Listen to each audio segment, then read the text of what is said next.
اے مظلوم، اگر تم سوچتے ہو کہ اللہ خاموش ہے تو جان لو خاموشی اکثر آغاز ہوتی ہے۔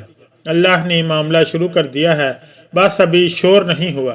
دوسری نشانی، ظلم ہمیشہ خاموش منصوبوں سے شروع ہوتا ہے۔ الفاظ ناپ تول کر بولے جاتے ہیں، چہرے پر مسکراہٹ رکھی جاتی ہے اور پیچھے وار تیار ہوتے ہیں۔ ظالم کو یقین ہوتا ہے کہ اس کی چال بہت گہری ہے، کہ وہ سب کو مات دے چکا ہے، اور جسے اس نے نشانہ بنایا وہ کبھی اس عمل نہیں پائے گا۔ مگر اللہ کا نظام وہیں سے حرکت کرتا ہے جہاں انسان خود کو سب سے زیادہ محفوظ سمجھتا ہے۔ قرآن صاف کہتا ہے، بری چال آخرکار اسی کو گھیر لیتی ہے جو اسے بننے والا ہوتا ہے۔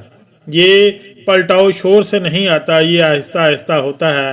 باتیں الجھنے لگتی ہیں، کہانیاں ایک دوسرے سے نہیں ملتی، ایک جھوٹ دوسرے جھوٹ کو کاٹنے لگتا ہے۔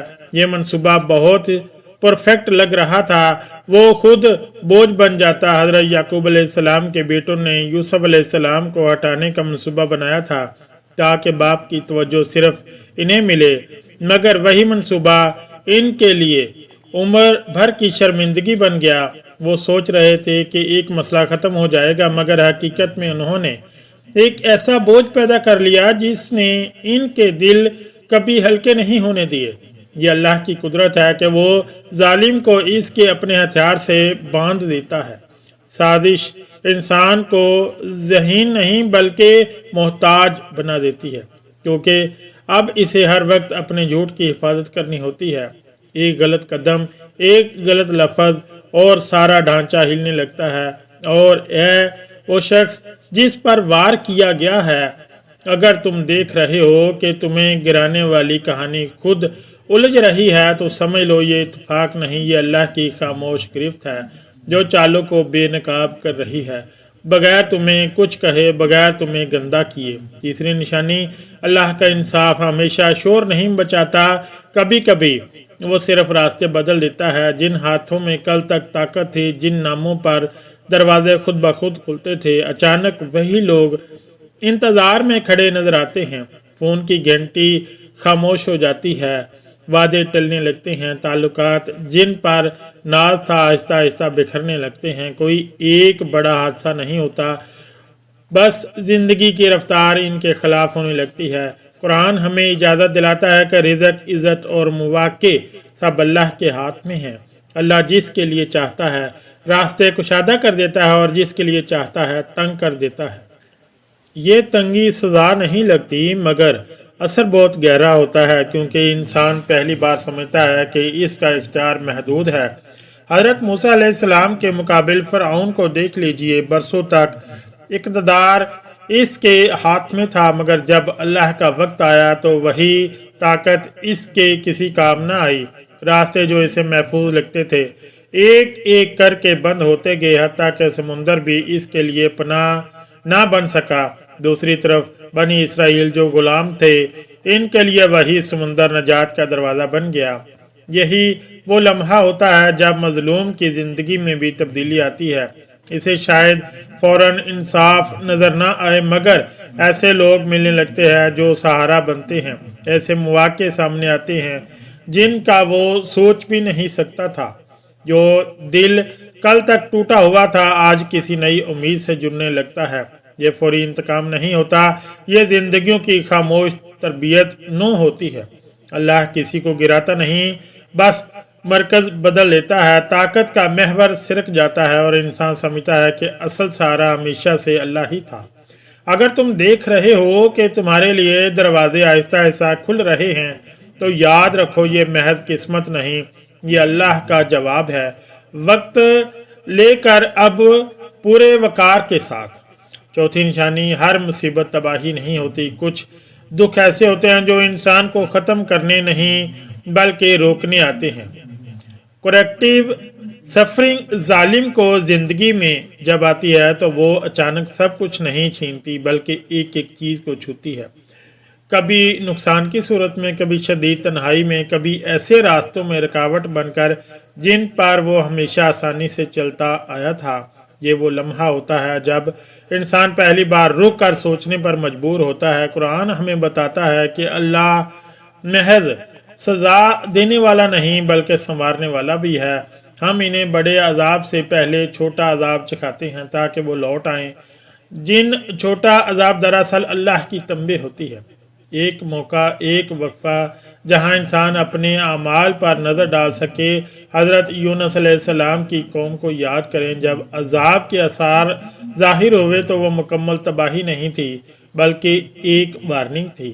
انہوں نے رک کر سوچا، توبہ کی اور اللہ نے ان پر سے گرفت ہٹا لی۔ یہی کریکٹیو سفرنگ کا اصل مقصد ہے، واپسی کا راستہ کھلا رکھنا۔ ظالم کے لیے یہ وقت سب سے بھاری ہوتا ہے کیونکہ اب الزام باہر نہیں رکھا جا سکتا۔ نہ حالات پورے ساتھ دیتے ہیں، نہ دل سکون میں رہتا ہے۔ وہ سوچتا ہے کہ میں نے سب کو ٹھیک کیا تھا، پھر یہ سب کیوں ہو رہا ہے؟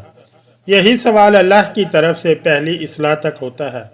اور اے مظلوم، اگر تم دیکھو کہ جس نے تمہیں توڑا وہ خود ٹوٹنے نہیں بلکہ جھکنے کے مرحلے میں داخل ہو رہا ہے تو جان لو یہ بد دعا کا نتیجہ نہیں، یہ اللہ کی رحمت کا ایک مشکل مگر بامقصد راستہ ہے۔ جو اللہ بگاڑ کر خوش نہیں ہوتا وہ بدل کر بچانا چاہتا ہے۔